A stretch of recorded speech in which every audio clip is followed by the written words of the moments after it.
Me bamje. Nuk të mungon mishi. Jo. Kontar çfarë do ami? Ja, amin qikos. Kos. E një salat domate, ulam. Për tretje, e let darka. Po çfarë do bëj? Këtu janë vaktet e familjeve shqiptare.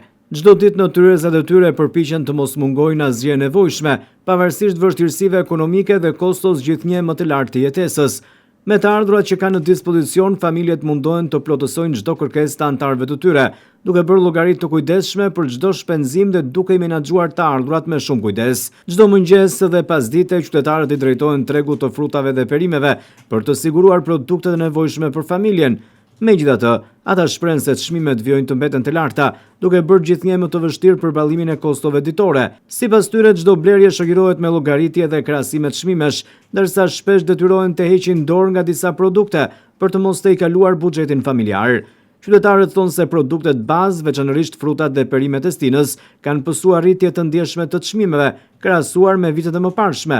Për këtë arsye, ata shprehen se tashmë blejnë vetëm aq sa u nevojitet për ditën ose për pak ditë, duke shmangur shpenzimet e panevojshme. Shpreha popullore i shtrim këmbët sa kemi organin, duke se pasqyron më së miri realitetin e shumë familjeve shqiptare. Qershi. Qershi? Po. Po tjetër çfarë do blesh? I bleva tjerat, ja. Çfarë ke bler? Shkrepse, kos, buk, patate. Sa të shkuan gjitha? Të shkojnë o sa duan, që do bëjnë në shi. Du ndamove jo. Po sa shpenzon sot? Sa shpenzon në ditë për një drek? Po qameti 6.000-7.000 lekë. I plotson gjitha nevojat? Plotësoj. Të mungojnë në tavolinë? As një gjë i çfarë i kam unë gjitha, të gjitha. Hedur mirë qënja? Sa pension merr? Unë 300.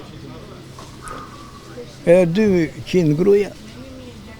Mirë që orizë edhe të që projtë. I kënaqur jam. Qa do blej? Nga të gjitha? Para s'ka po nga të gjitha të ma. Sa do shpenzosh? Sa do shpenzosh? Në 1.000 euro e sa? Por jo del sa për qa më bete për ku ka para. Sa të kushton një drek ose një darkë? Ore, disa marë unë apo jo? 130.000 lek. 130.000 lek marë. Me 130.000 lek që do bëj? Do marri lashet që jam këshu. Do pakoj drita uj. Qa më bete për të? Tu bërë lere mos e pjotë, kalame gushti. Ja qarë bleve. Edhe ma Sa të shumë. kushtuan? Po këtë unë da akoma si kam paguar. Një drek sa të kushton? Sa dreqi që ne 2 veta jemi. Për të kushtuar, kushton çmimet janë të shtrenjta. Në përgjithësi. Sidomos në ato dyqanet atje që kemi bërdall te kombinati, ato i kanë thik. Në Tiranë ishin 1.200 qershit. Këtu 3.000. Turp. Nuk e di si e... Barbunjat me mish do t'i bësh sot? Me mish. Nuk ka do të pa mish. Po ja këto se unë jam diabetike, jam e sëmur, me zëmre, me gjitha. Në darkë çfarë doni në darkë? Në darkë një kokërmoll, një frut. Ska. E lehtë. E lehtë se çfarë do ham? Duhet të vej pensionista jemi. Duhet të vej. Unë marr 200 e pak. Edhe 100 te 190 i merr burri. Ja llogaritet ti të keq. Unë marr 200 e ca mi lek ilaçe. Edhe jemi në rregull.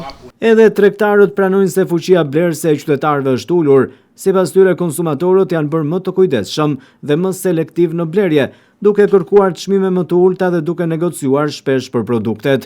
Ata theksojnë se megjithse furnizimi me produkte është i bollshëm dhe tregu është i pasur me fruta dhe perime, vendase por edhe të importit, jo të gjithë qytetarët kanë mundësi t'i blejnë në sasitë që dëshirojnë. Ndërkohë familjet shqiptare vijojnë të përballen me sfidën e balancimit të nevojave të përditshme me të ardhurat e kufizuara.